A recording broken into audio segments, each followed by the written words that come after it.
Scheduled meeting of the Village of Ortonville Council. It's now 7:00 p.m. on Monday, July 24th, 2017. At this time, we'll all rise for the Pledge of Allegiance and the invocation. Keith, please. Pledge allegiance to the flag of the United States of America and to the republic for which it stands, one nation, under God, indivisible, with liberty and justice for all. Bow your heads, please. Lord God, as this council comes together, we humbly ask for your guidance as we attempt to make our community the very best that it can become. May we always seek to fairly explore all topics with all of our community members in mind. In your almighty name we ask for your continued blessings. Amen. Amen.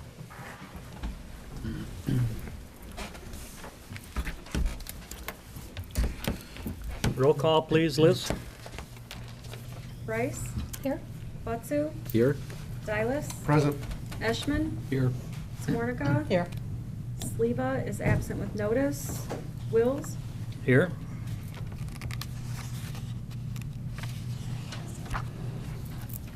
So we have an agenda in front of us tonight. Do we want to make any modifications or deletions or changes at all? I would just like to ask if we can, for this meeting or perhaps going forward, under the old business, it's just categorically just project updates, if we can list those so that it's identified of what old business projects we're discussing. So do you have specific ones we can add to it tonight or not?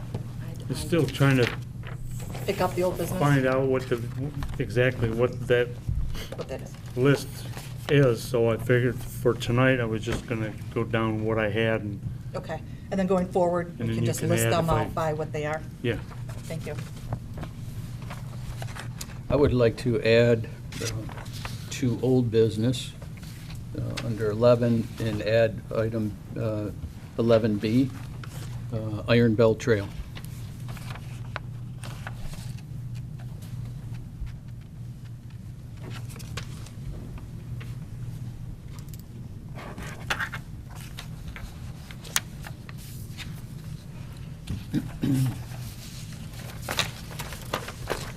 I make a motion to approve the agenda as amended. Support.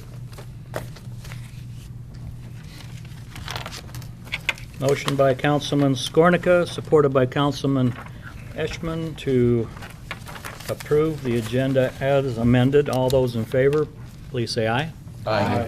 Opposed? Agenda is approved. We have several meeting minutes to approve. Going back to June 26th, July 5th, July 5th. Two meetings on July 5th, July 10, and July 17.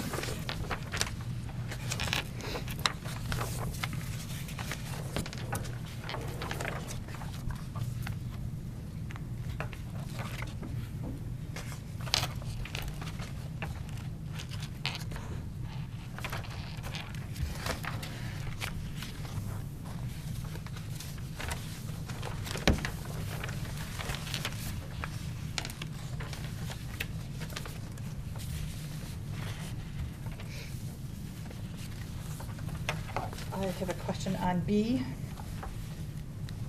the Oakland County 2017 Pilot Local Road Improvement Program. Indicates the motion was by Bryce and the nay was by Bryce. I just wanted to confirm that. Under where? B. Where? Which minutes? First Oh, one, the first first one. set. We're taking one at a time. All right. June 26th, Yep. under old business B, I'm sorry, new business B. Oakland County 2017 Pilot Local Road Improvement Program. Motion was made by Bryce, but then Bryce, Supported by Dallas. and then No. Bryce voted nay on that? Right, I was just confirming that. I don't recall that to be the case.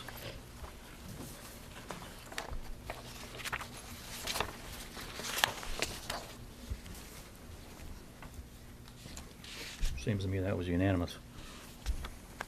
Yeah. I just found it odd that you would make the motion. Right. No. I thought you said seconded by I thought it said Bryce, I didn't see what you're saying.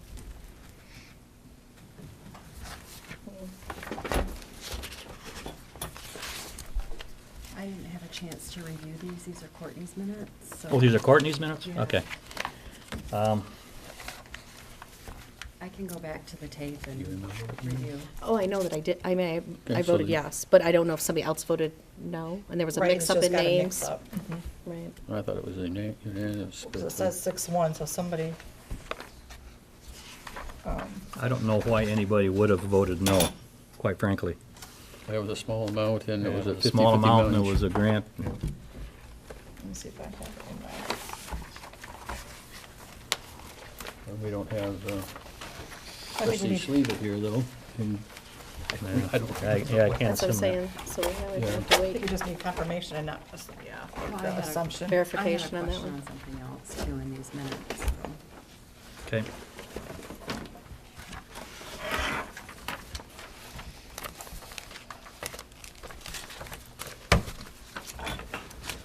And then, on D, under still, old business. First paragraph.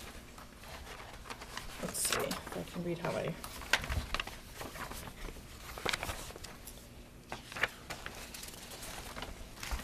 I'll make that the second paragraph. I would suggest that we have it, oh gosh, let's see.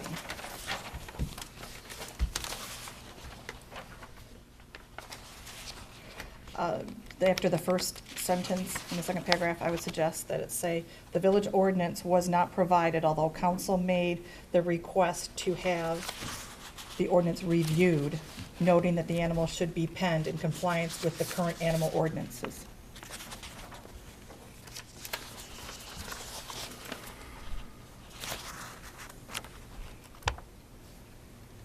Because we didn't necessarily say we're gonna modify it, we just said, let's review it and see what we were gonna do.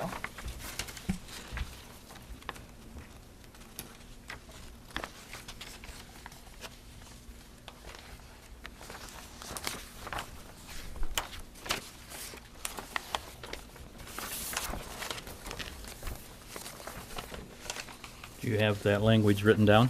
Mhm. So you want So- to strike the last sentence?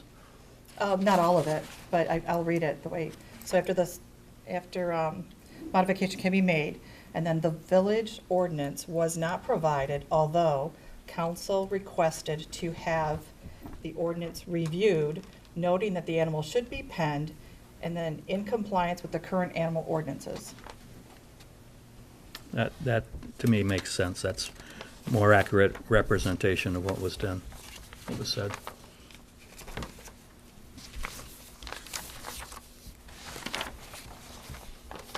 And aside from just getting clarification on the old business fee, I make a motion to approve the minutes as amended.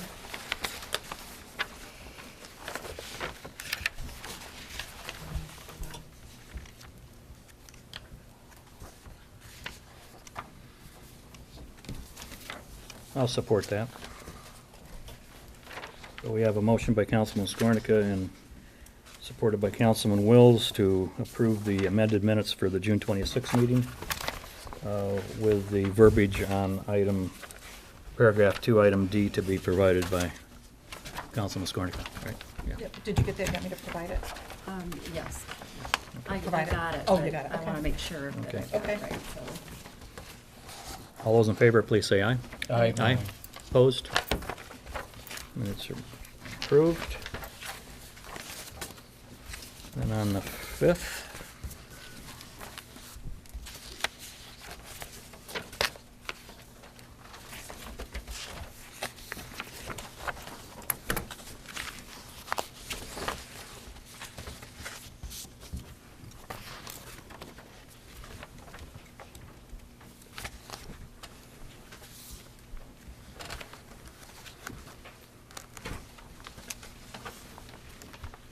this would be the special village council meeting on the 5th the public section.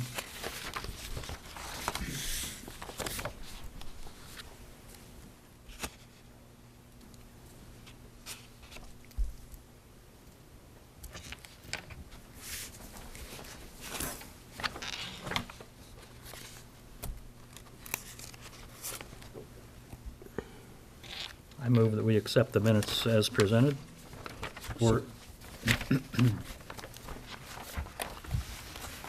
Motion by Councilman Wills, supported by Councilman Dialis, to accept the minutes of the July 5th, 7 PM special meeting as presented. All those in favor, please say aye. Aye. Opposed? Minutes are approved.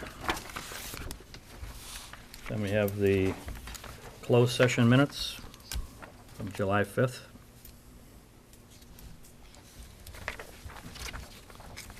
Everybody has reviewed those, correct? Okay.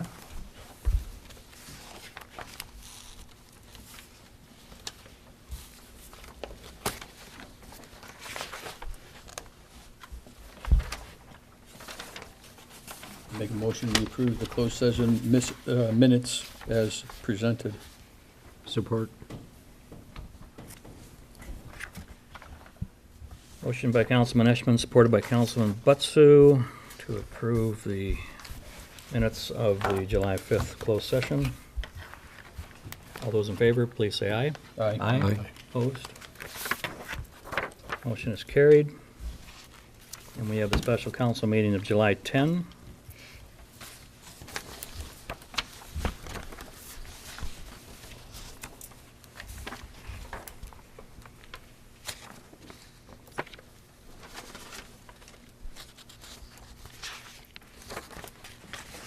I would just like to suggest that in the numeration that we either numerate it, starting with the 1, so we don't have nothing and go right to 2, 3, 5. You know what I'm saying? So we, because, okay, so that's consistent. And then I have a suggestion for new business 5A. I mean, 4A, as modified. This being 1, 2, Well, if we're, yeah, I mean, we're gonna make that change now. I was just, in an overall presentation, was just suggesting, so, okay, so 4A. Actually, it'll still be 5A, because I follow with the agenda. Agenda. So 1 would be the calling, so calling to order, 1 and 2. oh, Well, because sometimes you, I mean, it's, I guess, because we don't have it that way, so I'm not saying to, Right. to adopt that, I'm just saying for consistency. If Sure. we're gonna do that, just to have a 1. Okay. My suggestion, it's under new business. right. Read if I can, I had a couple different variations. Council was advised that former manager Trent requested severance through August and 14 unpaid PTO as well. President Wills stated based on his calculation, he was entitled to 9 PTO. Trustee Skornick has cited policy as well as offer letter that indicated PTO accrual. Council agreed to 3 PTO and no severance. Because you wanted the detail added.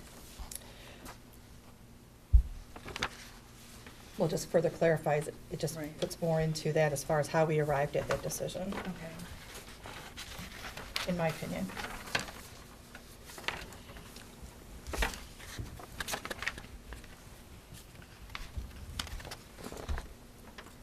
And then you can still, you know, trustee Skornick provide a clarification, because I provided based on, from the personnel committee from the policy manual.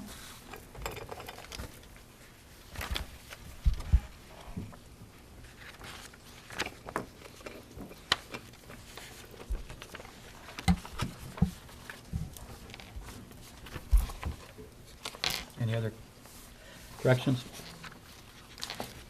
Are you gonna move to that? I have, under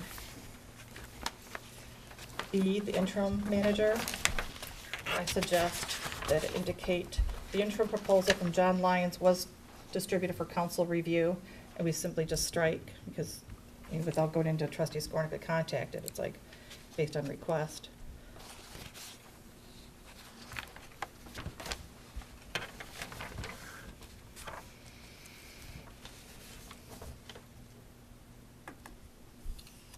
Where are you referring to? At 5, I was just indicating the interim proposal from John Lyons was distributed for council for review, striking trustee Skornica contacted, because then, or we can leave it, just simply asking based on, trustee Skornica was requested to contact former manager John Lyons. Not just to put it out there, I just contacted him on my own. Well, So we can do either way. I don't recall that we asked that to be done. I did. Did you? I Okay. did. Okay, then change that. Based on, because he was acting as the personnel committee member at that time. Okay.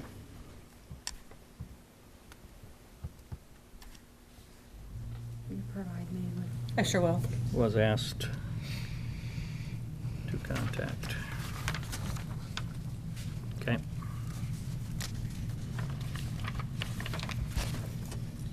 And then just adding on the bottom for the position, the deadline is August 4th by 5 PM. Just add 5 PM. Bottom where? Oh, Under- down here. Mhm. Yeah.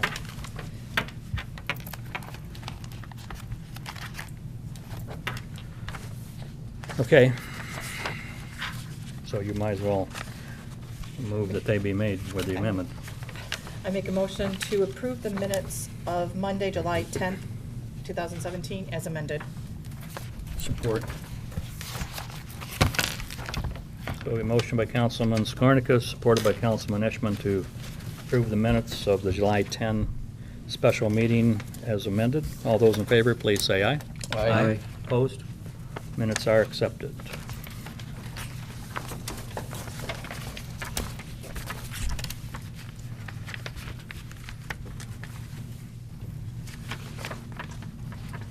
And we have the minutes of the joint meeting between the DDA, the Ortonville Downtown Development Authority, the Ortonville Planning Commission, and the Ortonville Village Council. Met together July 17 at 7 PM.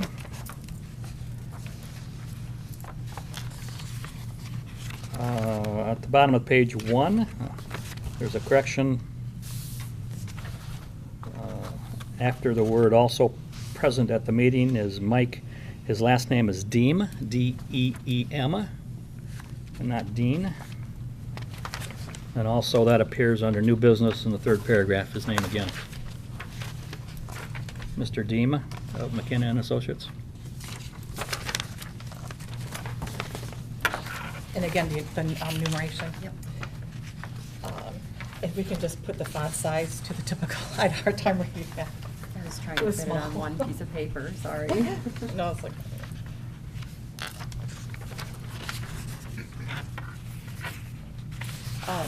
I have a suggestion, 5B, I'm sorry, 5 new business, third paragraph, where it indicates, it was also noted that many grants available would require a municipality to have a current master plan.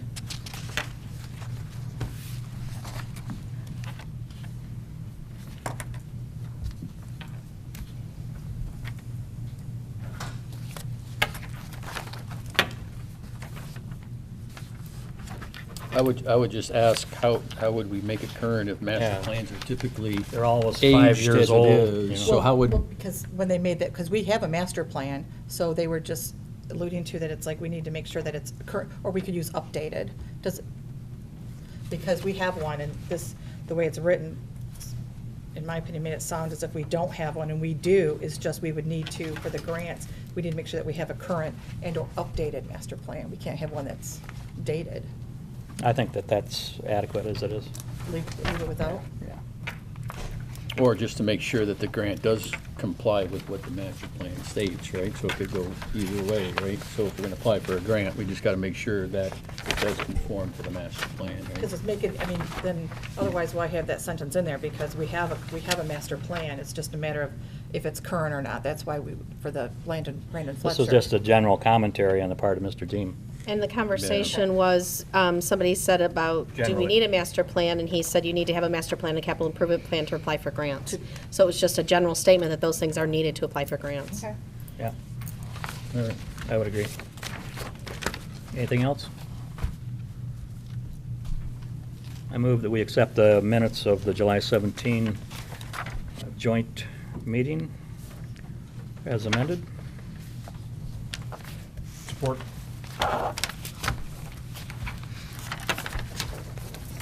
Motion by Councilman Will, supported by Councilman Dylas, to accept the minutes as amended for the organizational meeting on July 17th, 2017. All those in favor, please say aye. Aye. Opposed? Minutes are accepted.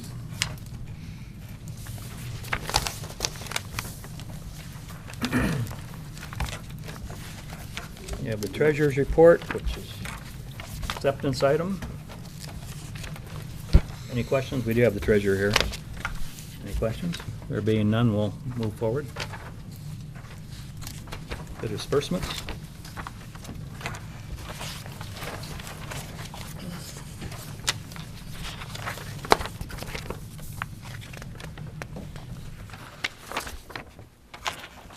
I have a question in line number 25.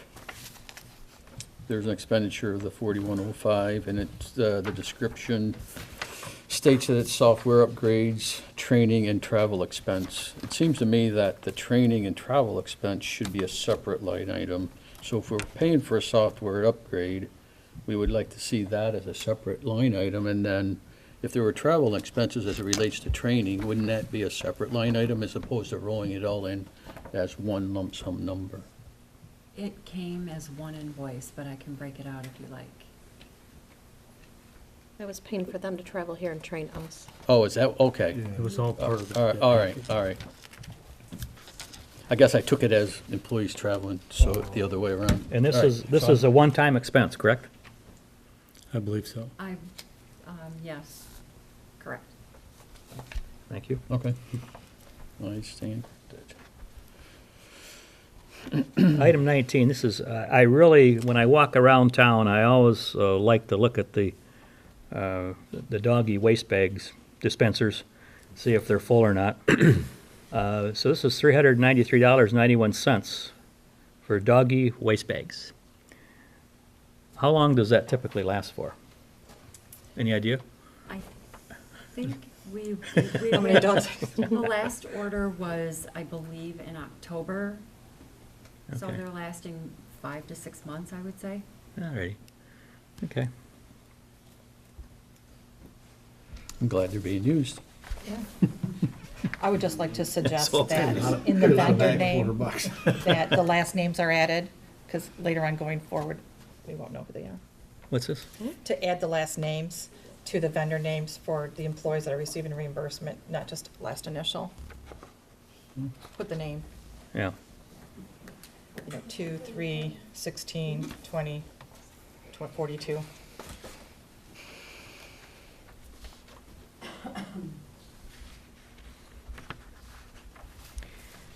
And again, item 31, this is a one-time charge for the engineering for the sidewalks on Narren and Myron and Ball, and that's 100% complete? Is that $2,700? That is, I have a meeting with him, I believe, Wednesday to go over that. Over several items. And this is as the well. engineering for the sidewalks that we're not gonna do. Well, we're do going to that. talk about that. Pardon me? We're not going to do them, just not right away. Oh, okay. But this engineering work should be It doesn't go bad. applicable. It's like I a mean, it's shelf-ready project. Right, exactly. Shelf ready, thank No you. expiration date on engineering. Thank you. And this, item 33, Wojo's, $1,262.76, flowers for the village streetscape. We share that with the DDA, is that, how was that split? 50/50, or? Actually, the DDA paid probably for 90% of that. Really? Yeah. That was Is my that- question was- with, Most of it was for the streetscape, I believe, and then the rest of it was stuff that our DPW did. I believe we talked about spreading that out, what, like 33 and 34, what's shared with the DDA, so we know their amounts that we're Okay. paying as to what's So we what. see the true expense. Okay. Just in general. Yep. If you don't mind, please, if you know. Number one, was that stuff that we got off of Mitten or something? Yes. Oh, cool.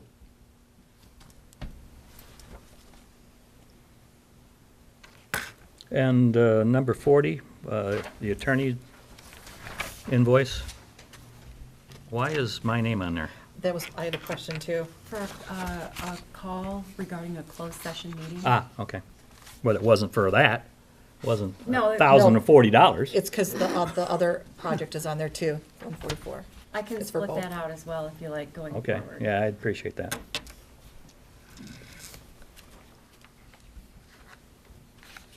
Do we know what number 11 was?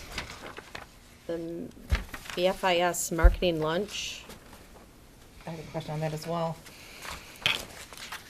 That was. BFIS school? BFIS is Brandon Fletcher. Marketing Oh, lunch. that was the meeting that he had with, the school and, I forget who all he That who? invited, David. Oakland County was there. Who all was there? Who's now? via, oh, Village Oakland Manager. County. McKenna. McKenna was there? Commission. Planning Commission. $12. Yeah, Rick was there for planning commission. It was also reimbursed by the DDA. That was reimbursed by the DDA? It says shared, so it was completely reimbursed? Oh. Okay, our information says it was shared.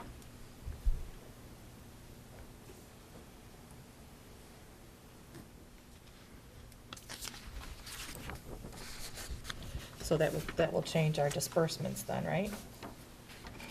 Well, No, it was to no, we actually cut the check, because this is so we get reimbursed for it. Okay, So we have to pay the check. okay. Mhm.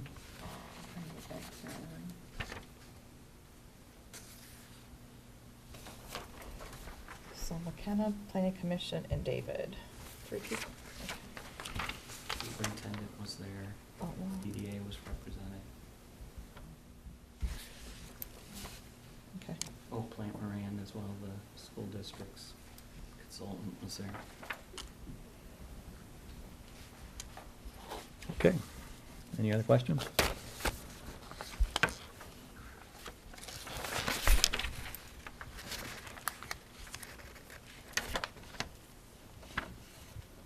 I make a motion that we approve the disbursement report dated for July 24th for the date range of June 23rd, 2017 to July 19th, 2017, for a total of $18,195.70. Support. Motion by Councilman Eshman, supported by Councilman Skornica. Any further discussion? Hearing none. Roll call vote, please, Liz. Butsu, Yes. Dilus, Yes. Eshman, Yes. Skornica. Yes. Wills, Yes. Bryce. Yes? Motion is carried. Item 8 under agenda, items from trustees.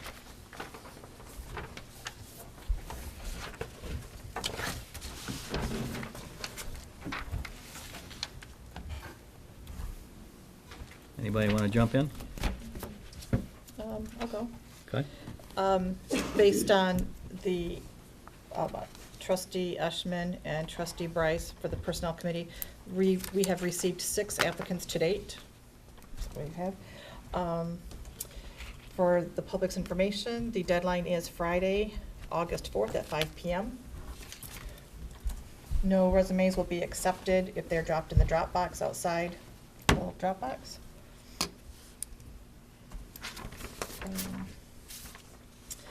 Also, as a reminder to council that the MML conference is coming up and registration goes until the end of July, I believe. I didn't bring it with me, so just, I am interested in attending. Don't know if anybody else wanted to go. Did you happen That's to it for- attend the meeting last year? And the year before that? Mhm. Okay. Where's the meeting this year? Holland. Holland? That's in September? Yes. And that's So just to budgeted, let you know- that's budgeted. It is budgeted, and then we talked about it, so if there's anybody else that wants to go to get the registration in. What's the deadline for that? I printed it off, I didn't grab it off my printer. I thought it's coming up, because if you don't register on time, then they charge you more. Are we gonna have I a don't vote have or it anything cor- I don't- approving? I don't have it right Council members here to with vote? me. Well, and that is a question that came up, so there are those that would like to see a budgeted item re-voted on. So, Before it So- occurs. before it occurs. So Then technically, we if should, you want to vote on it now, or we can vote on it next month. then we need to make a vote on all of the training then, the same way. Well, we have training that goes on all the time. We have managers training, we have clerks training, we have treasurers training, we have opportunities, and they're all budgeted. Yeah, I don't know that a separate vote, I know in the past, we've never had separate votes. Obviously, some trustees are more flexible to attend training than others, so I'm all for training. I mean, anyone can go. We discussed it in our budget workshop, availability, and to let anybody know, so. But does it make I sense? was just for the same- reminding everybody to go. But does it make sense for the same person to go year after year after year after year, if they've already been a few times? Well, it's not the same conference, but it's open to everybody, and nobody else has expressed interest in it. Understood. They have I'm the sure same the agenda, topics. the No, agenda they're will not. change. They're I would different hope that the agenda topics. changes. They're They different. change topics too, Keith. Again, what is that registration deadline for the early bird? Uh,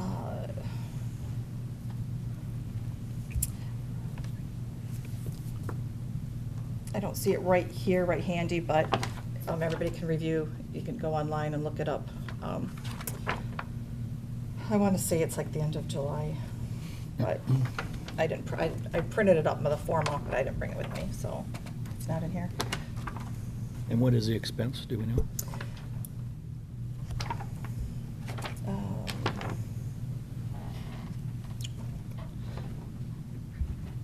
It's not printed on here. I can go online and get that. You have an estimated what the, Like $400, Right. and it's like $550 if you don't register by the deadline. It doesn't give any information about lodging, it doesn't give that. So I don't have that form. I was just bringing it up as a reminder to anybody else for interest. Okay.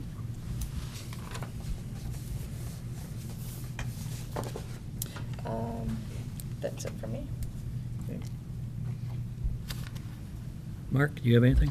The Fire Authority Board did not meet, but Chief Galapis is here. If there's any questions for us. I don't know if you, Oh, yeah, we got something on our desk here. Oh, that'll be, is it on the agenda? Is it? this is for the second quarter. I don't think it's on the agenda. It wasn't a separate agenda item, it's just a quarterly report.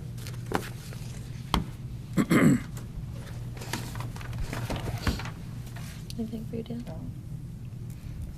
yeah, I'd just like to ditto trustee Skornicker's comments on the resumes coming in. I have had a chance to review what we do have, and I would just encourage any qualified local and non-resident applicants to submit their resume. I have nothing. Our joint meeting, but I guess all of us were there. I thought it went well. I thought it brought a few things to light and gave a couple more opportunities for more communication between the different committees. I thought it was a good meeting. As did I. And I think a lot of that communication comes from the, because we don't always have obviously the joint meetings, but the liaisons on those committees to bring it back when we do our updates too. That's how we find out information. Keep that communication between the liaisons. I have nothing further myself.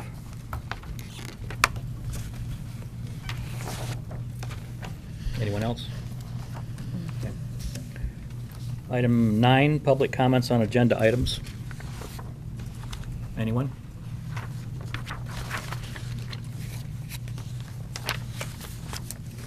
Hearing none, seeing none. I do. Want me to come up there and just? If you would, please. Yes, please. State your name and address, if you would, please. My name's Cherie Weibly. I live on 171 Ball Street. I've been reading in the paper, that's why I'm attending today, about the chicken business. I have chickens. They keep penned up. I keep them clean. They don't bother anybody, but there's people that let them run free. You know, and I was reading that you're looking to charge for having chickens and other stuff, but I pay a lot in taxes. And, you know, Ortonville is higher than most places in the county. And to have the chickens and not have them bother anybody, but you have residents that let their chickens run loose, and they do, they're bothersome. So why don't we just go after the ones that cause a bother instead of affecting everybody, you know? We are under review, and that is being discussed for future reference, so thank you for your input. Thank you. Appreciate it.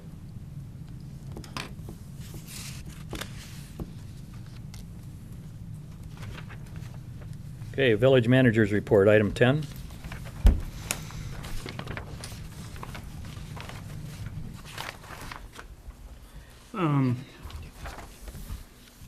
Basically, what I did the 3 days that I've been here is I've done a lot of reading and reviewing of what's happened since last October when I left.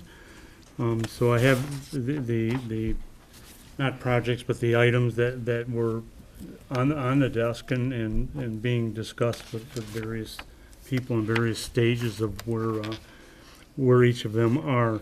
And so if I miss something that you want me to get into, then you could, if you'd help me out and let me know, guide me in a certain direction. One of the topics right away was the animal ordinance. I try not to call it a chicken ordinance, but the animal ordinance is in different, it is in a phase of review for update and that. And basically what we have is we have the chicken discussion and our ordinance. When we went from the Right to Farm Act and the state sort of put it back to the local communities and did away with that, pretty much what we have in place, our ordinances state no chickens. Okay, so none.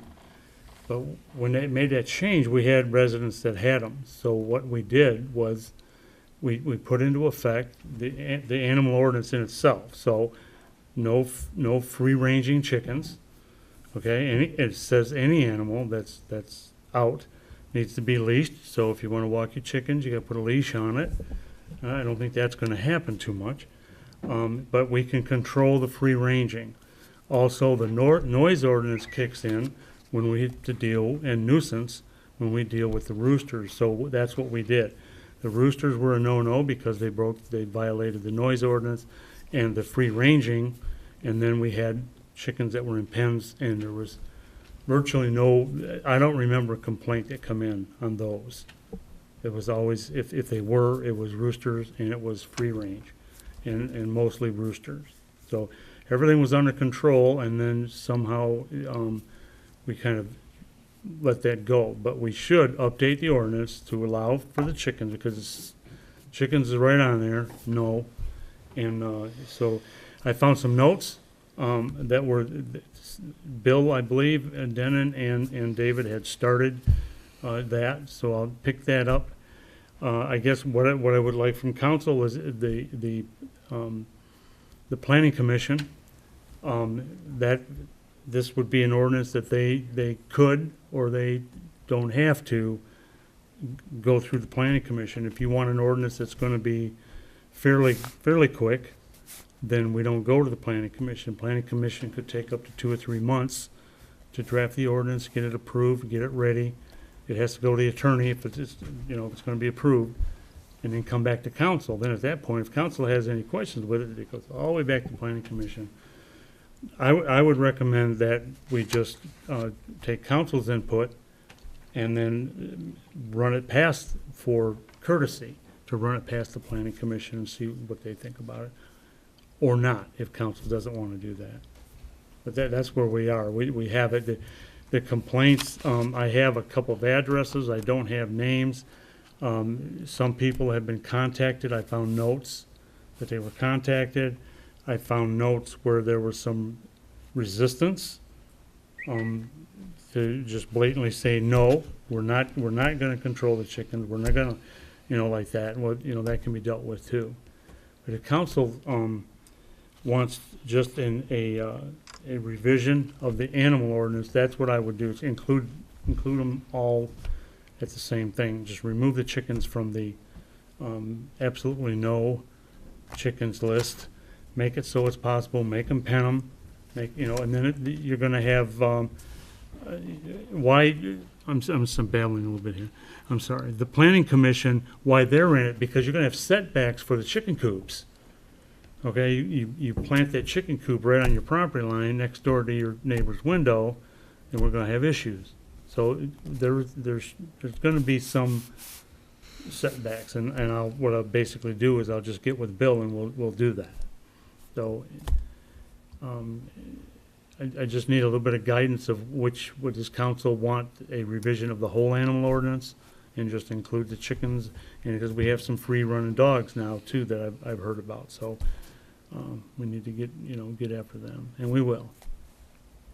Council needs to tell me they want the revision of the animal ordinance, or if they do want this separate chicken ordinance, which I really don't advise. Then we have to have a monkey ordinance, a pig ordinance, a goat ordinance. And hippos. I think we were pretty much in agreement that we wanted a revision. Yeah. Of the animal, Yeah. okay. I don't think we need a revision. That's my opinion. I think we just enforce what we have. And that's What we no- have that's- says no. What I'm Exactly. asking We is enforce no what we have. chickens, right? Because there is a group of people that are wanting, the chicken, so. I agree that we need to revisit it Yeah, because, right. as you say, the That's Right to exactly Farm Act protected people. Now it does not. Right. Most communities are revisiting that and realizing that it does not Review it come to into review play it. anymore and it needs to be adjusted. We're gonna review it to review it, and, it needs to be and brought back to We'll council. bring it to council with either or, this way or this way, and then we can, make the decision here. Okay. The skate park seems to be, have its own pile on the desk again. So we need to revisit that. I've got a couple of references, that I found. And those are separate, where they go on one side, take the equipment down, let the township have it back. Or just, the problem is that they're going over the fence in all hours of the night, and there's getting to be multiple complaints at that with the sheriff's office. And so we just need to decide. Right now, I don't know if they had the safety inspected this year or exactly what happened, but that's on the table too. So that's rearing its head again. The Enviro Assist situation, where the report from Enviro Assist went out to council. Letters were written to the people who the village thought was in jeopardy. The whole process of that was during the sewer process, we identified that, the village did, as there being health hazards, health issues, and things like that. When the vote went down, the village is still responsible to, since we said there's an issue, we have to look at it and put something in place. And those letters are a good item, because those let the people know who are in the areas that could have problems, not saying they have them, but the situation is that you could have the problem. And that's what the letters, pretty much stated. And leave it at that for the time being. And then we'll be looking at, a next step, later on. I need to read that and study it and see where we're at before I give a recommendation. Then there was a thing of the walkability within the village and a possible path from the village property through private property to Beekys. And that is in the process. And right now, with where we wanted to put it, we would need a easement or a right-of-way, preferably a permanent easement from the property owner. We have not approached him yet. No. Just verbally. Yeah. Verbally, but we need to move forward with it and get the easement of what we would want and Well, the next step keep was to get the negotiation. quote, to figure out how much does that project even cost. Mhm. And Roe was supposed to be putting together an estimate. Is it a What- $10,000 project? Is it a $50,000 project? Okay. What is it? That's my meeting with them Wednesday. That's probably one of the things on their list. They say they have a couple things. Sure. That's probably it then. I wasn't aware that we were waiting for a quote. from Yeah. them. Okay. The sidewalk program that we talked about briefly when we paid the bills, we have right now, it moved forward with Row Engineering, identifying the project and getting it ready to go out for bids. Pretty much, it's nearly ready.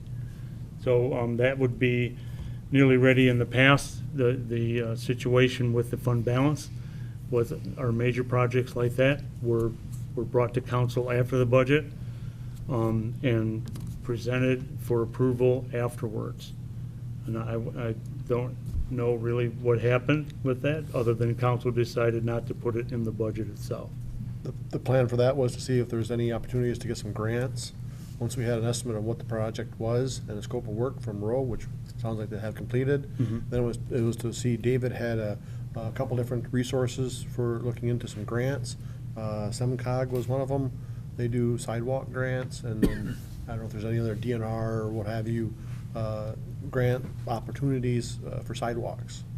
I know that SEMCOG sidewalk grants are typically tied to safe routes to school, which that probably wouldn't qualify, but we'll. Well, that was one of our wishes, look was into to possibly continue along that South Edward route. Right, That keep it something going. like that might possibly Right. be in the grant. And it might be wise for us to find a starting point and safe route to school it out, rather than start out, because they're not gonna get that connection to the school.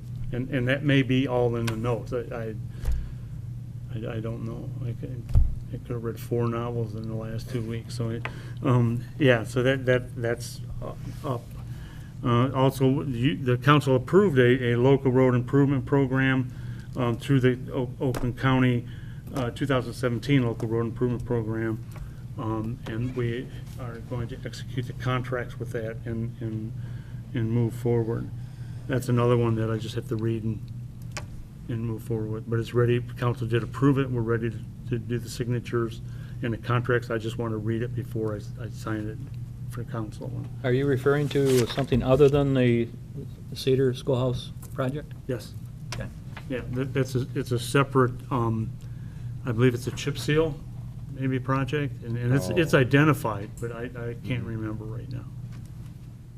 And it'll be brought up before we move into construction of that. The joint meeting, we identified a master plan update and a capital improvement program to look at. I've been in touch with McKenna, and they are preparing a proposal for both a complete master plan and the update, so you can look at the cost for both of them. I think our master plan, a lot of that stuff is already in it, and that's not gonna change. Our historical buildings, our historical thought process, our roads haven't changed any, worth redoing a whole master plan. But we'll see what McKenna comes up with, and I'll bring that. As well as the CIP, they're also going to give me a proposal for the CIP, which probably the first one will be a short one, a 3 to 5 year outlook, so we can match up our funding mechanisms with the CIP, so it just doesn't become a nice, pretty book that's sitting there. It's supposed to be a working document, so when we approve this, we're actually committing that we're gonna spend those funds when they're available. So, but I asked McKenna and Rowe to both submit that proposal. Oh, Road does them as well? Rowe does them also. Oh. They had a $15 million one that they did in like 1996 for Lapeer, and then they just sort of, every year it gets updated. 80% of the projects on there don't get done, Right. because you have the 20% that we can do because of the funding. So but it's a document for grants that you gotta have. They wanna see you have some vision and that, so. And that's pretty much all of them that I'm looking at right now. I'm sorry it took up so much time, but I wanted to get them out there, so if there's more, let me know, so I can put it on the list. Are there any The trash ones that days. we might want our interim manager to look into? I didn't hear you. The trash days. What? Oh, the trash, yeah. Yeah. Narrowing down the days. of Trash hauling, yeah. Melanie, based on the meeting, was going to, I think, provide you with some of the materials again, 'cause it went to planning commission. Right, she was in the office, and, did she? Okay, good. She did come into the office after the meeting, and we do have that information. Talk to Bill on that, because I thought that David and Bill had some conversation on that topic. They've had a lot. It was Sure. like half written before I left, so I don't know what happened to it after I left. So and we'll look at it, and I think basically the argument was how many days, was what the main discussion was about. And that's, But so that'll But come back. limiting Planning Commission's number August 1st. limiting the number of days doesn't necessarily reduce the number of trucks, right? So if six Absolutely will. The companies, way that if they six, operate, they go on different days. well, if, If say hypothetically with Tanya and Tom Peters, if Tanya's a Tuesday pickup, Tom's a Thursday, that waste truck goes down there both days. If it was Like- one day, they'd only go down there once. but And you still get multiply the same that out. number of traffic, just in the least amount of days, right? So if you got six companies out there all servicing residents, the six companies are gonna all come in on those designated days. The number of trucks will be the same coming in and out. But not right? if they go in on Thursday, and not if they go in the second And day. they can't, if I have Monday pickup and we're asking them to pick up Wednesday, they may not be able to service me anymore, because they already have Wednesday pickup somewhere else. Right. Right. I mean, it is possible. But, okay, so, just discussion, and I thought we talked about possibly reducing the number of providers from 6 to 3 or 4, as opposed to 6 or whatever, however many are out there. I think But we I run thought- into legal issues. Yeah, I don't think They they came up, and then we can. didn't want to I don't think say that's to our fair. residents that you have to use waste management, or you have to use, community or whatever. You- And like, I have we a didn't Monday want it. pickup, We and didn't- when I we can't transferred, that's what I specifically asked. If I train to you and we decide to go this ordinance change, is that a problem? And they said, absolutely not. We already know of it and we will change. They were Okay. perfectly happy. It's not going to stop their business. Right. They were Some- very flexible. Some of the Alright. companies only Dictate offer what one day, residents are buying. Okay, There's several of them that'll come any day you want them to. And that's where you get the multiple trucks, so you Okay. just. Sure, if there's if 6 people live on the street and they all have the 6 things, you're gonna have the 6 trucks. But when you go to another day, they may go down the same street to pick up the next guy, so, it's, I think of- if the And trucks do. 6 days of garbage or 6 trucks is a big difference. I mean, I have a dead-end 7-house street, and we have 4 days of garbage. And I think that It's was another. crazy. It's every single day. I don't mind if you all come down the There's same trash on the day. street every day. Right. Right, so to In clean it up in and the have village trash as a whole, once. that was my first, why I wanted to start this, there was garbage on the street every single day. And I think that we need to try. to curb Talk that. about wear and tear on our streets. The other issue is that we cannot necessarily control the coming and going out Hummer Lake Road. And that comes right into the village, so we might reduce our numbers of haulers, for example, or numbers of days, but everybody's brother's gonna come down Hummer Lake Road and down Mill Street. So how are we ever gonna control what's going on in Brandon Township? Well, we're just talking about the days of pickup, not the days you can drive through the township. Either way, either way. Either way.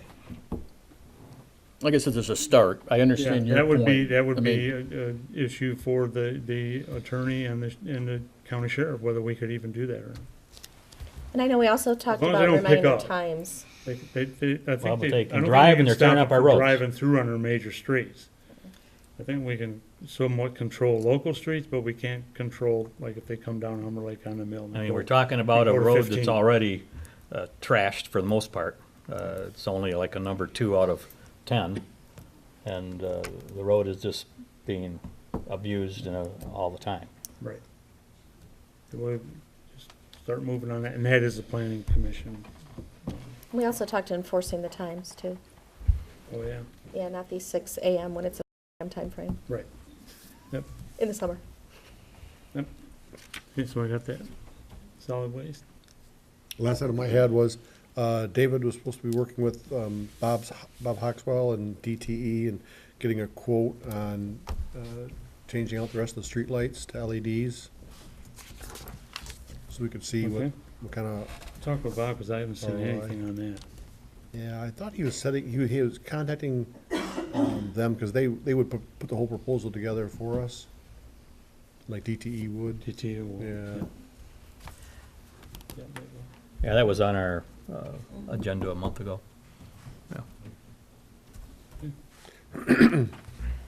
Well, that's all I have. Anybody else? Anyone else? Can't think of anything off the top. Thank you, John. And again, we appreciate you stepping in, filling in on an interim basis. We're glad to have you back. Thank you. Thank you for asking me. Thank you. It's good. And under old business, 11B, Iron Bell Trail. So I had asked to put this back on our agenda. I think everybody knows that this topic has come up numerous times, both from the Brandon Township side and the village. And so what I've done for council is I prepared a statement, and certainly there is a motion attached to it, but I'd like to read my statement and then maybe listen to discussion from council and then see where we want to go with the new proposed route. All right? Go ahead.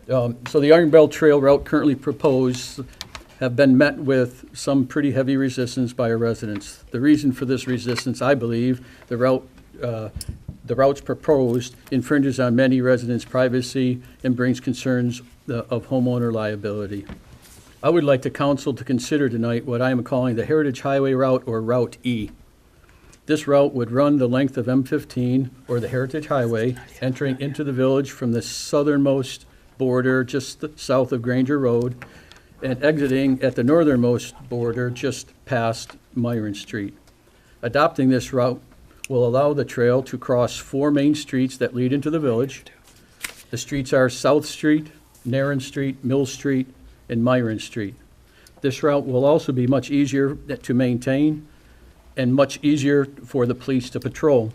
The trail would be visible from M15 pretty much the entire length of the trail, making it a much safer trail route. It is my understanding that Brandon Township is also considering a route that would run along Seymour Lake Road up M15. If the township adopts this new proposed route, the sidewalk that is already in place that starts at the high school and ends at A&W can be used as a connector route for the newly proposed route.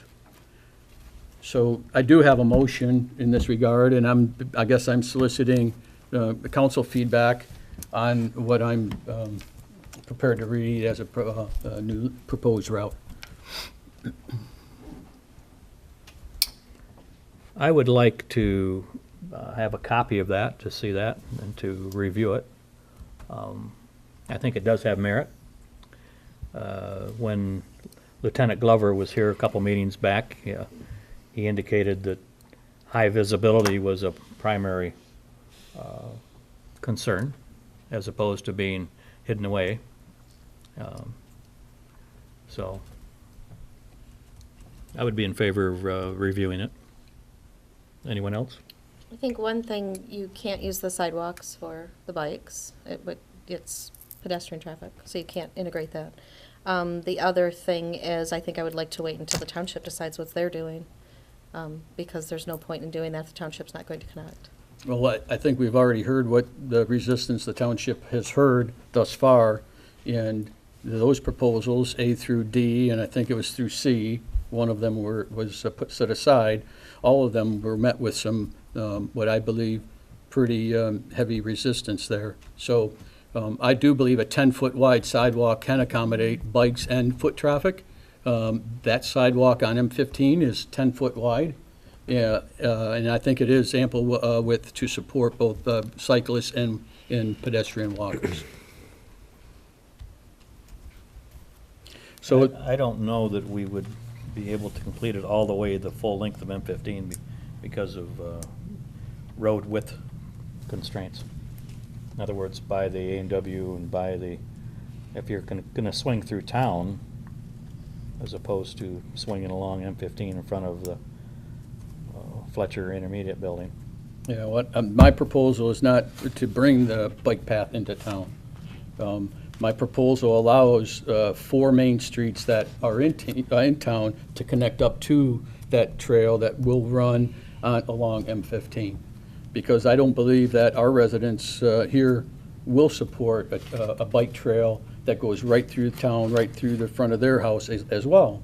So the best of both worlds, we can have a trail.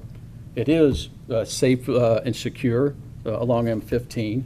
Certainly, I think with any route, there's going to be challenges, whether they're bridges, wetlands, or and maybe road crossings, I'm not sure. But at this point, I believe the best route for our village residents is an M15 Heritage Highway, I'll call corridor route.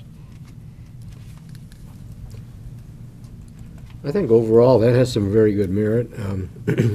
We can be proactive and have something shovel-ready, should that ever happen.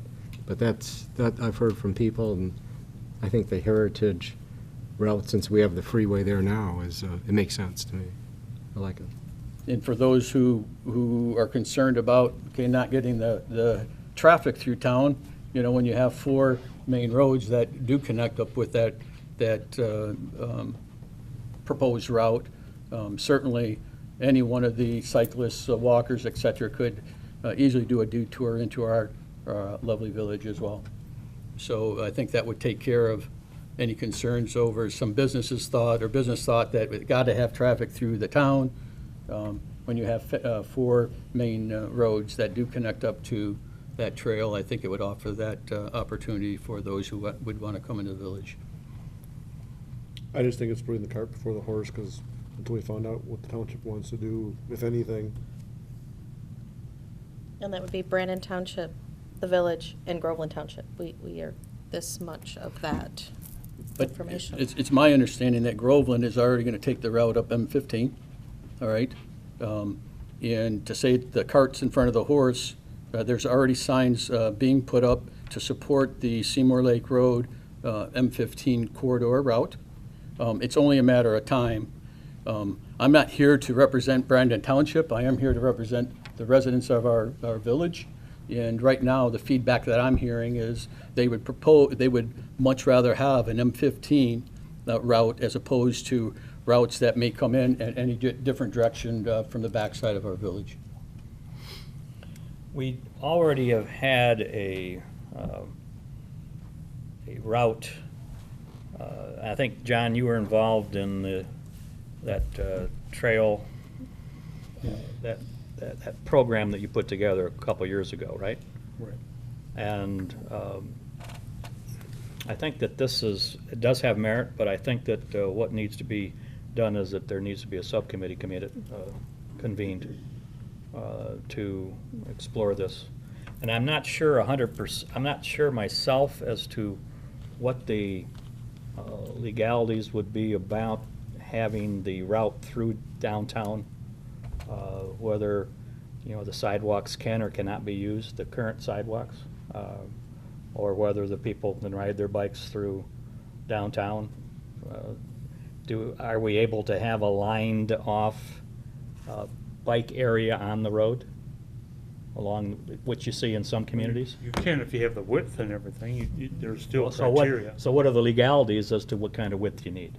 I guess, so, there's a lot of information I think that we're needing to explore before I think it does have merit, though.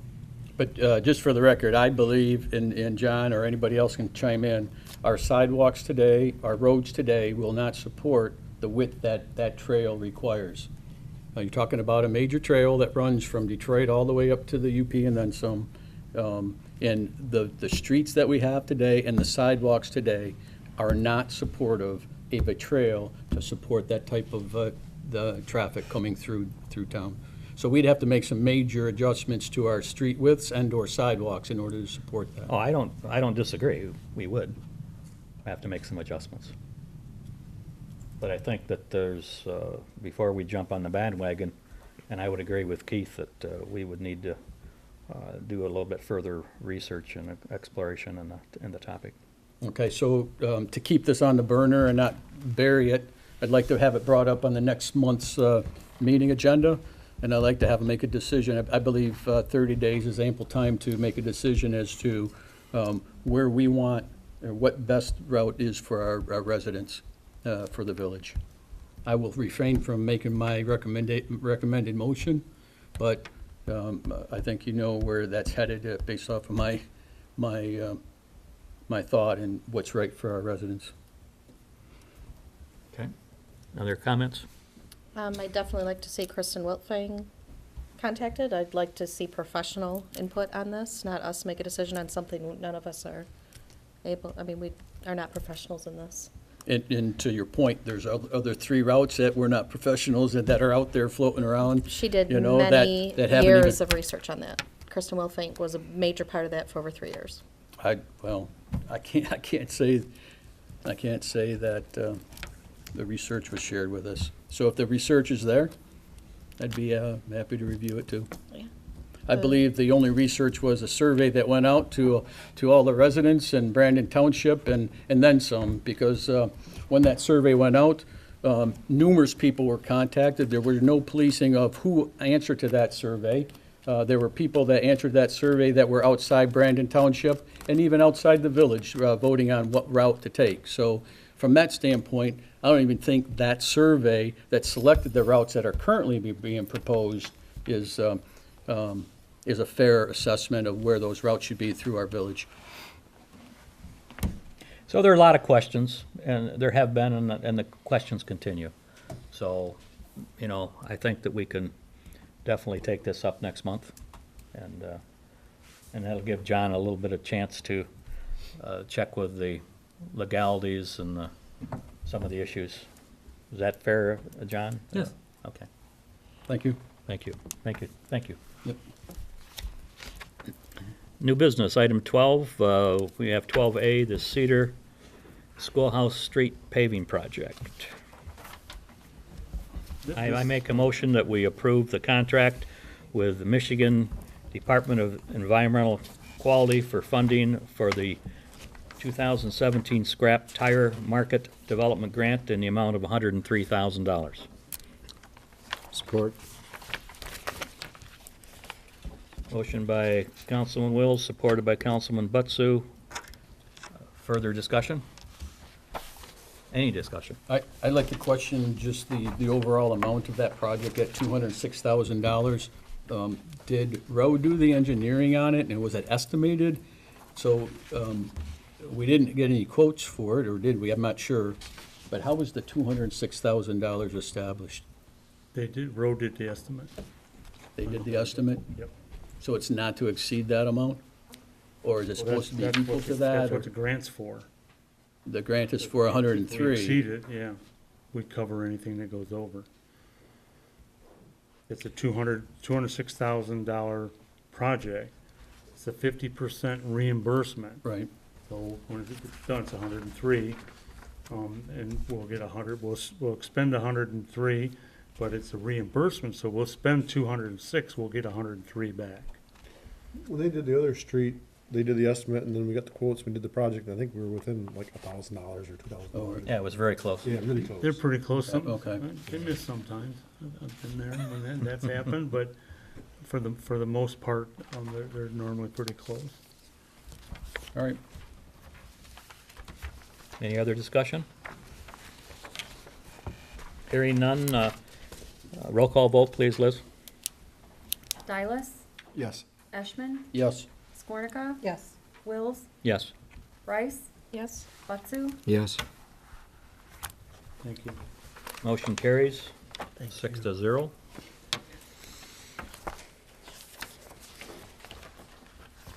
Item 12B, 2016-17 budget amendments. This is for the recently completed fiscal year, ending June 30. We have some adjustments. They're minor, but nonetheless, we do have to approve them.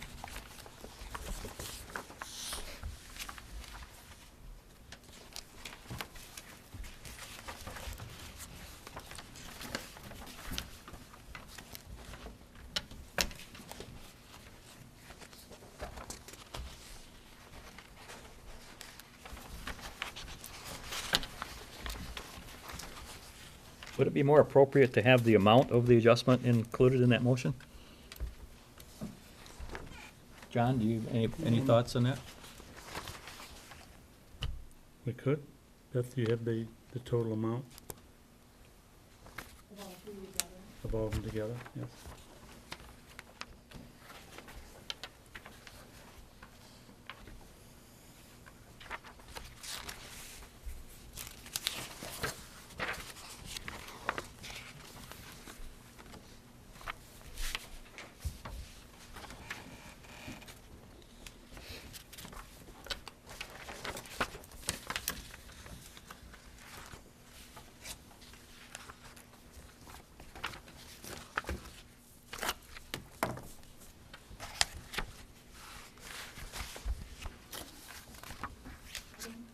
Yes. $50,545.61. Thank you, Beth. 50,545.61.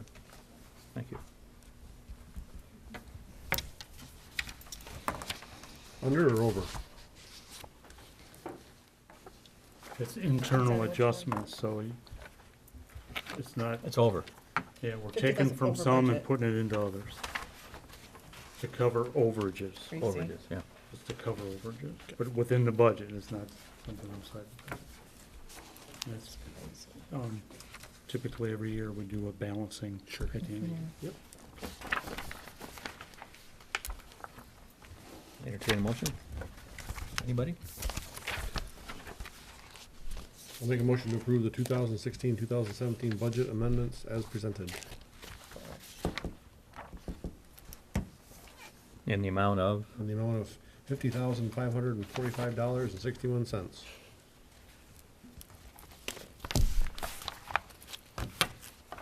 Support. motion by Councilman Dylas, supported by Councilman Eschman, to approve the amendments as presented at 50,545.61. Any further discussion? Hearing none, roll call, please. Eshman, Yes. Skornica, Yes. Wills, Yes. Rice, Yes. Butsu, Yes. Dilus. Yes. Motion carries 6-0. Just passed. Item C, under new business, the scrap tire paving project. This is the engineering, portion of that, the scrap tire grant that we, approved a contract for earlier. It includes this, survey design, drawings, the bid documents, advertising, bidding, and pre-construction administration, and the amount of $14,700. And requesting that approval. What's that acronym that's shown here? Road Road Professional Professional Service, Services okay. Company. Okay, got it, okay.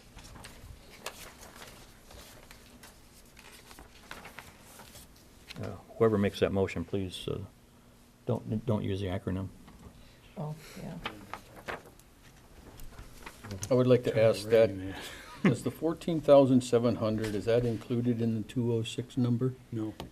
No. No.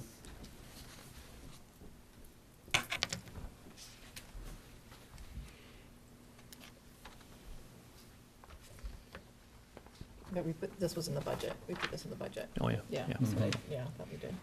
It's not a surprise. I'll make a motion to approve the design engineering proposal submitted by Rowe Professional Services for design engineering of the scrap tire paving project in the amount of $14,700. Support. Motion by Councilman Guylis and supported by Councilman Butsu. Approve the motion as read. Further discussion? A roll call vote, please. Skorica, Yes. Wills, Yes? Rice, Yes? Butsu, Yes. Guylis, Yes. Eshman. Yes. Motion is carried 6-0.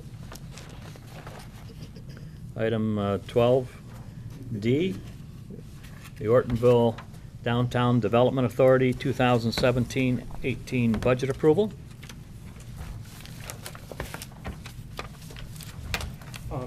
The DDA's budget gets approved by council every year. Matt is here to answer any questions that you might have with the DDA's budget.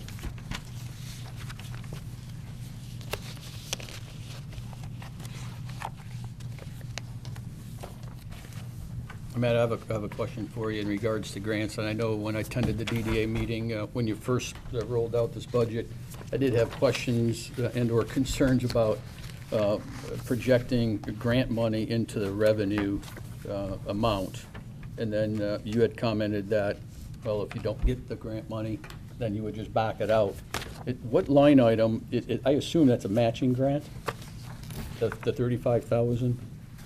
No, that is 100% grant funds. It's 100%. Yep. And then for what project is that for? Multiple projects based on priorities, initiatives that the committees are currently looking at. So there's quite a few projects that the committees will, at some point in their planning, determine whether or not they will pursue a grant for those projects.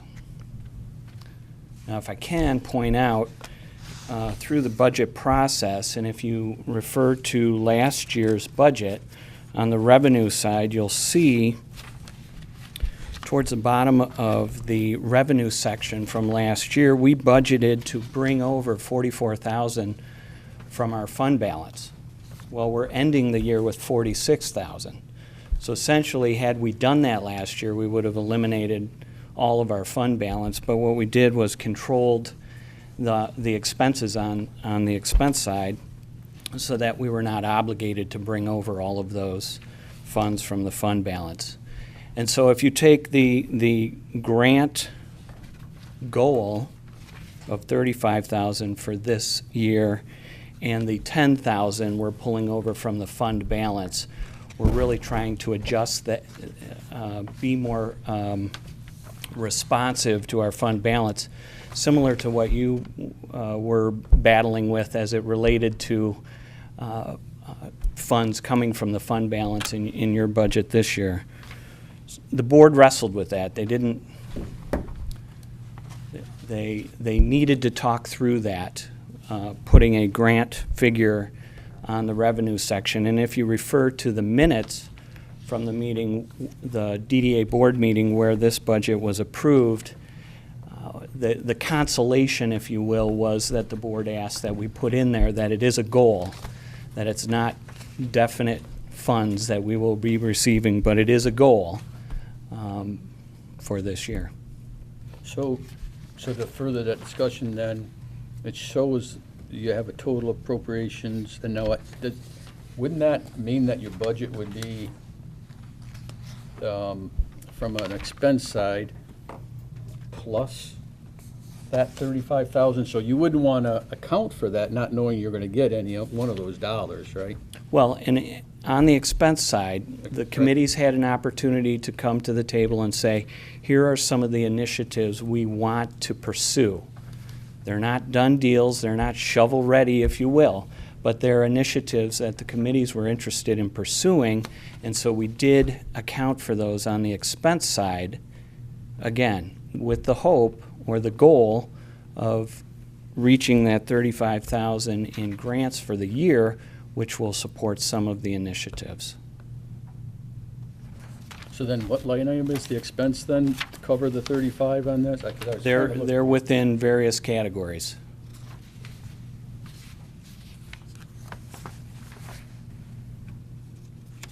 Page 2, Dan, towards the bottom, there's Main Street Committee expenses, and Got it. so those are their hopes and dreams. All right. Goals. All right, Goals. thank you.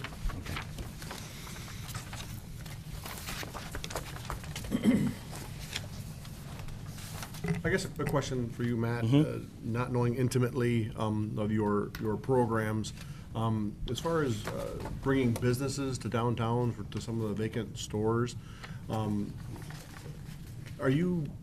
you have a program to try to help a startup business come into one of these vacant buildings? Like, hey, if you come into downtown, we'll we have a grant for X amount of dollars to help revitalize the facade, or the X amount of dollars maybe help offset rent for the first couple months or something.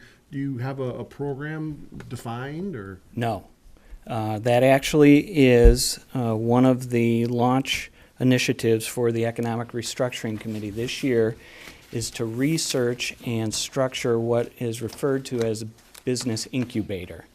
It would be a program that we actually go out and seek grant funds for, and it would do multiple things. It could enhance or provide resources and tools complementary to existing businesses, as well as create an environment that is friendly for new businesses to come in.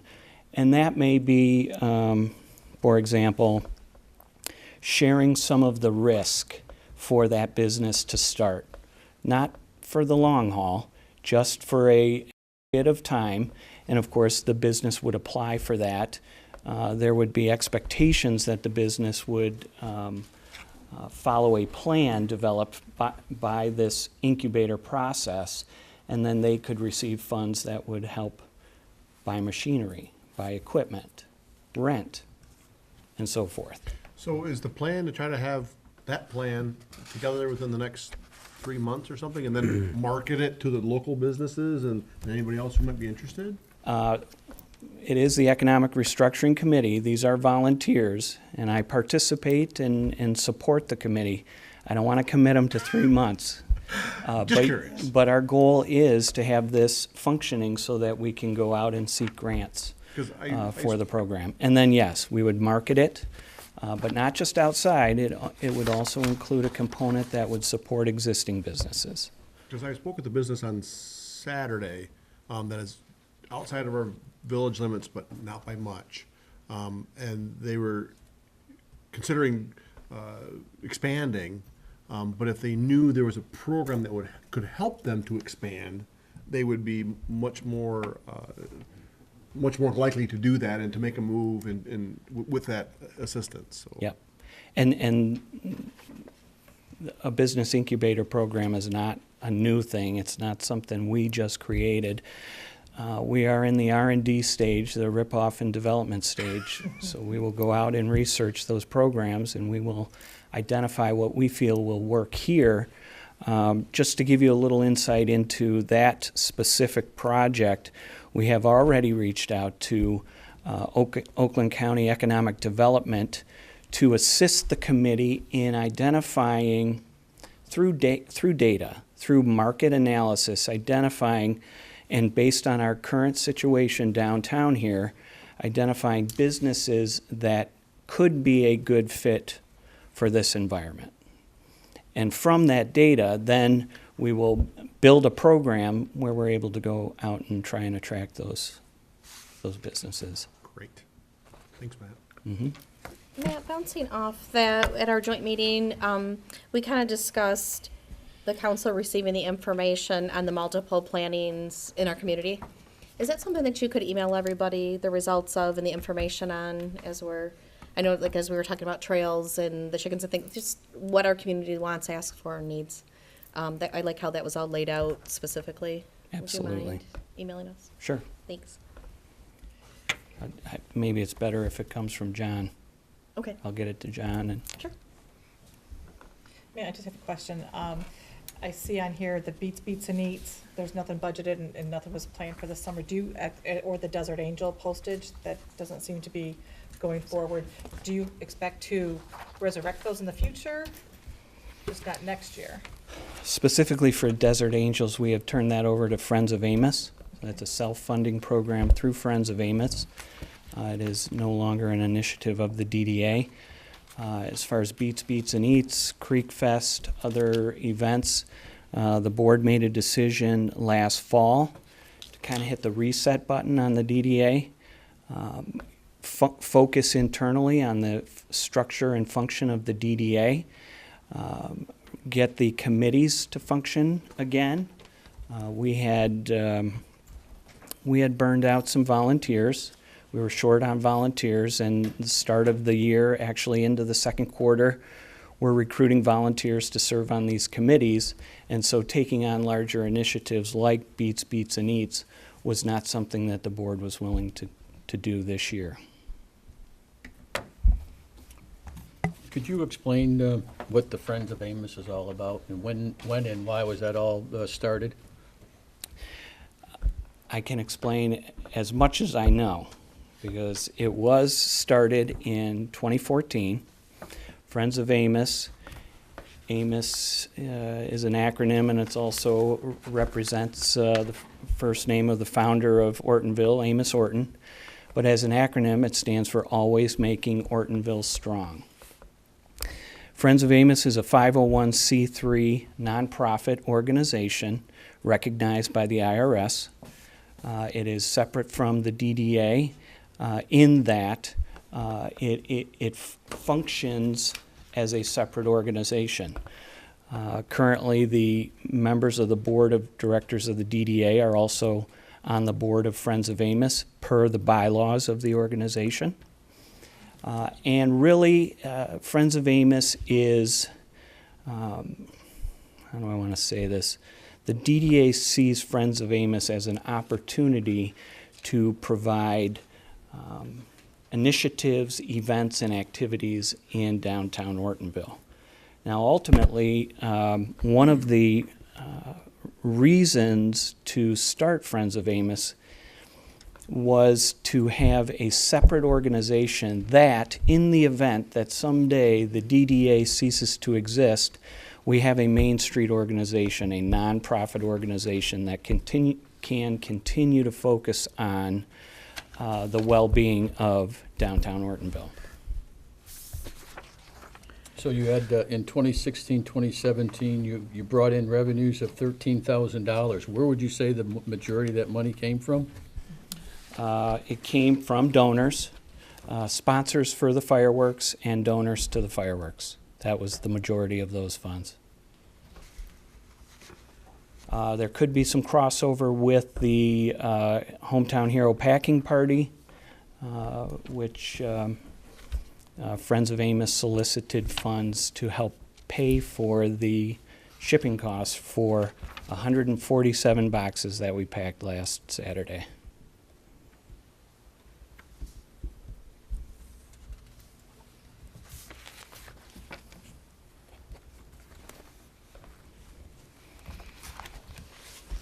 So you don't have anything budgeted going forward in the revenue, for that, or projected revenue for Friends of Amos? No. You don't want to put a goal down? No, I don't. In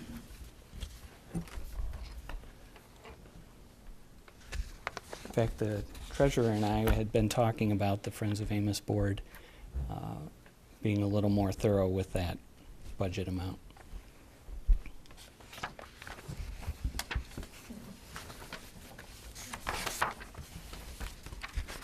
I'll make a motion to approve the Ortonville DDA 2017-2018 budget as presented with revenue and expenditures of $117,000, $117,658.37.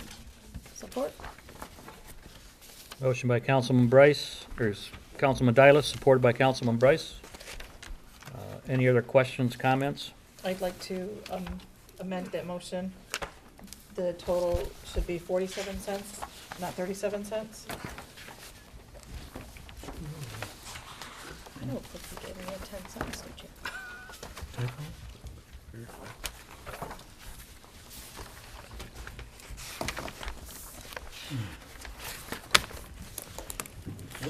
Do I need to reread that, or? Maybe we don't want to give it to him. You don't want to give the 10 cents? It's, yeah, the motion is not correct as Right. written, but I'm looking at the actual paper. Yeah, Thank you. it is off by 10 cents, okay. So I just, yeah. amend- Okay, are you gonna amend your motion? I'd like to amend my motion to 47 cents. Okay, okay. Support. Total? I And just you will amended support it. that amendment? Okay. I guess. Okay, all those in favor, well, we're gonna have to take a roll call vote here. Any further discussion then? Roll call vote, please. Skornica, Yes. Wills, Yes. Bryce, Yes? Buxu, Yes. Dylas. Yes. Eshman.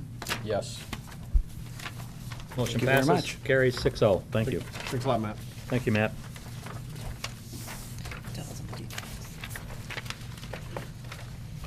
Item 13 under our agenda, new business, is public comments on non-agenda items. These would be anything you would like to talk about. Anyone? Now is your chance. Step to the podium and state your name and address, if you would, please. Hi, I'm Bonnie Gabriel. I'm at 299 Candace Court, and I'm here about the chicken and dogs at large issue again. I've gone through and gotten some information about exactly what an ordinance is, and it says it's a law set forth by governmental authority. And I think as a council, you need to start enforcing ordinances that are already in place. I know that the chicken ordinance has come up, you're going to review it, but right now, there is an ordinance in place. I'm not against chickens that are penned. My son has chickens, he's in Brandon Township. He has a coop. He has chickens in his coop. They are behind a fence. He has 2.5 acres, which is allowed. Right now, we have to deal with roosters that are crowing. And yes, I can hear the roosters at the end of the street. I have a recording of them. It's all the time. As far as there is a penalty for having the roosters. Also disturbing the peace, there's a penalty. These penalties need to be enforced.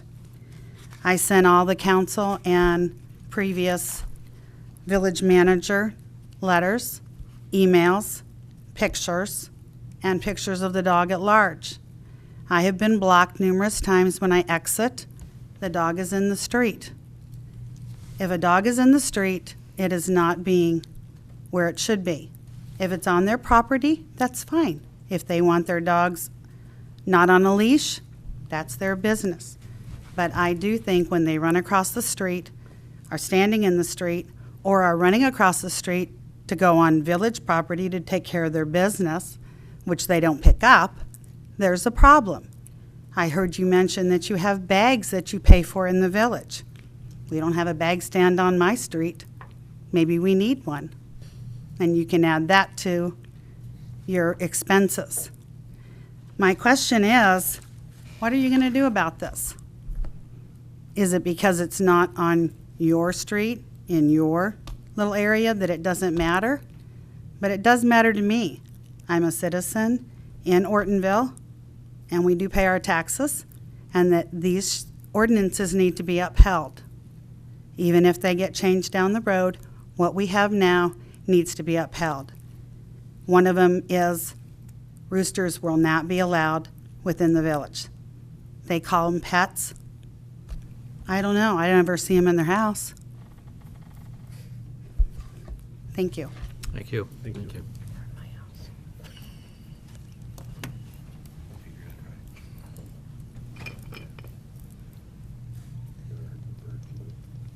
My name's Carrie Pollard. I live at 185 Ball Street. In regards to the chickens, I have a 3-year-old daughter, and I'm a 4-H alumni. I've started at 5 years old. I'm 33 now. My family, yes, we have property, but I live in the village now. We moved here to be closer to the job I work for, which is for the Brandon Fire Department. But I also love the village. I love the township I live in, so why would I want to move out of it? Regarding chickens, is I want you to come and tell my 3-year-old daughter she cannot have her chickens. It teaches her responsibility.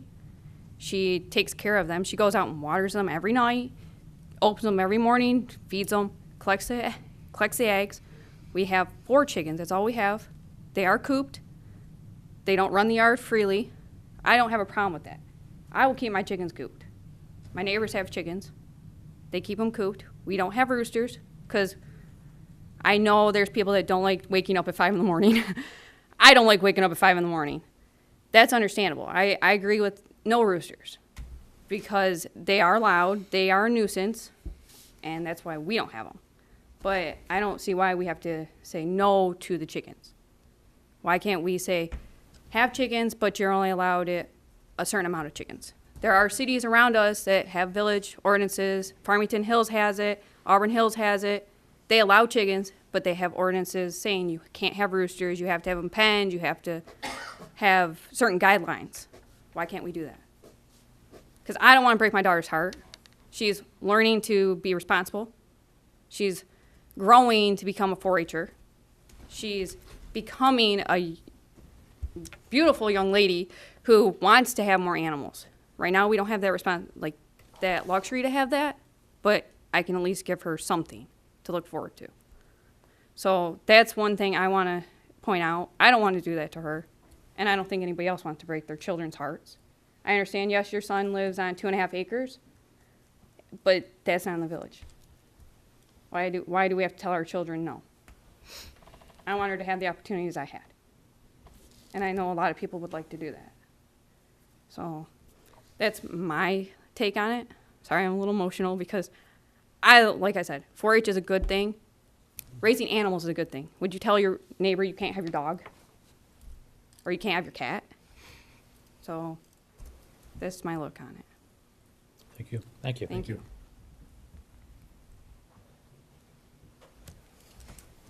Please excuse me if I sniffle. Allergies. My name's Carol Dietrich. I live at 279 Candace Court, and I was here last month. All we're asking is for some help. These ladies that have spoke about their chickens being cooped have no problem with that. Chickens aren't loud. They're being responsible homeowners.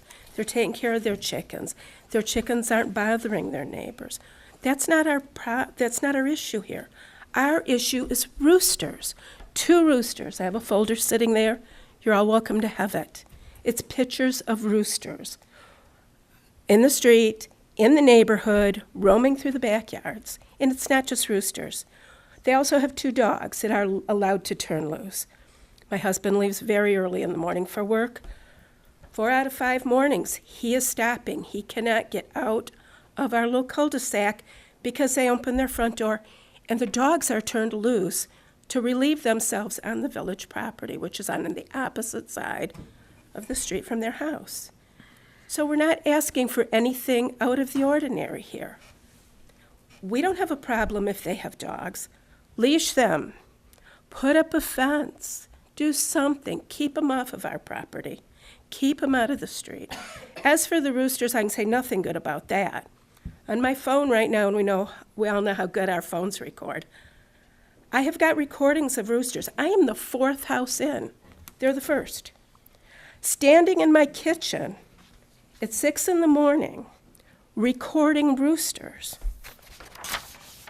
I work 4 or 5 days a week. I don't want to be woke up at 6 a.m. on a Sunday or a Saturday because roosters have woke me up. So please, guys, help us out here. We've been fighting this battle for years. This year it has escalated. Village manager Trent tried to help. He came to the street. He talked to them. He talked to us. He talked to everybody. Asked us all to play nice. You can't play nice when the animals aren't being kept cooped up. That's all we ask. They can have a barnyard if they want to. Keep it on their property. Let us into the subdivision. That's all we ask. We're not being unrealistic. And for the people with chickens, leave them alone. They're in pens. They're not bothering their neighbors. We are talking roosters, not chickens. And we're talking dogs at large. I called Lieutenant Glover this morning because in the past, this family has been given fines for dogs at large. Lieutenant Glover has been at their house asking them leashes, fence, something. Nothing changes. This morning, Lieutenant Glover said to me, he said, from now on, Carol, just call me. We'll go out and issue another ticket. So how many tickets have to be issued? And does the Oakland County Sheriff have better things to do than issue tickets over dogs? I think so. Can you help us out? Thank you. Thank you. Thank you.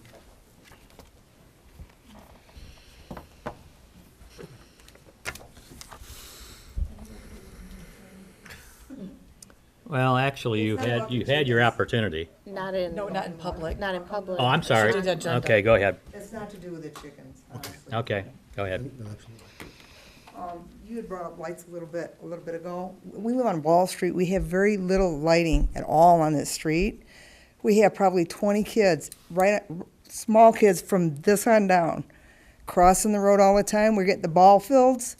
They're flying down a road, no 25 miles an hour. I'm talking 40 to 50 miles an hour down the front of our house. And all these little kids are out in the road. So we need some help. Either we need a light and maybe a little more enforcement with these people just, they get down at the ball field, or the Jets Pizza guys are just flying down right every day. Somebody's going to get killed. One of these little kids is going to get killed. I got 2 at my house. She got 2 at her house. We got 6 across the street. They're all over the place, little kids. So just for When some you say safety. lights, you're talking about Like a road light. There's only street one lights on the at night? whole street. At Yeah, night, okay. down where we're at. We're from the ball field that way. So it's not You like know. a street light is out, there's just not one. Yeah, there's only one, and it doesn't.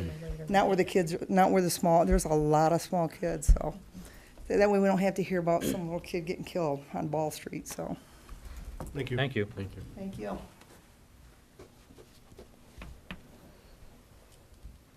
Okay. Takes care of our agenda for this evening. Did Lieutenant Glover want to, No, he's not, that's not Lieutenant Glover. or Quappus. Crawford, sorry. Mr. Quappus. You look just like him. Lieutenant Wallace. Or not. You know, I do have a question of you, Chief. And it has to do with the appearance of Station 1. Station 1 is the station, the main fire station that's right here in downtown.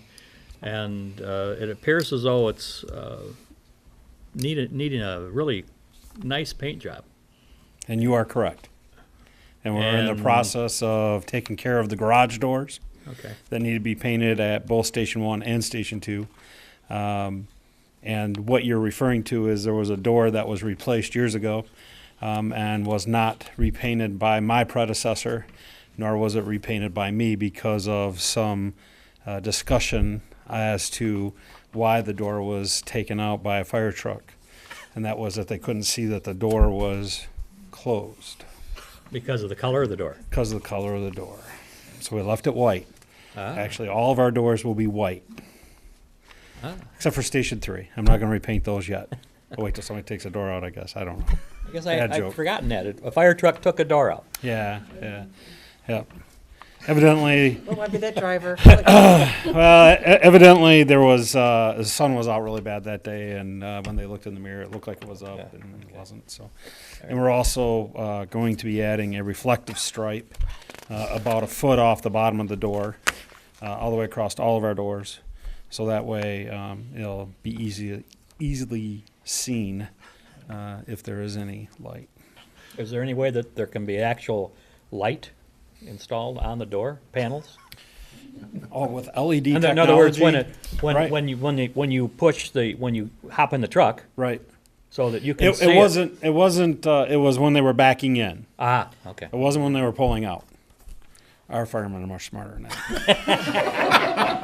I didn't say a word. You needed some comic relief, I think.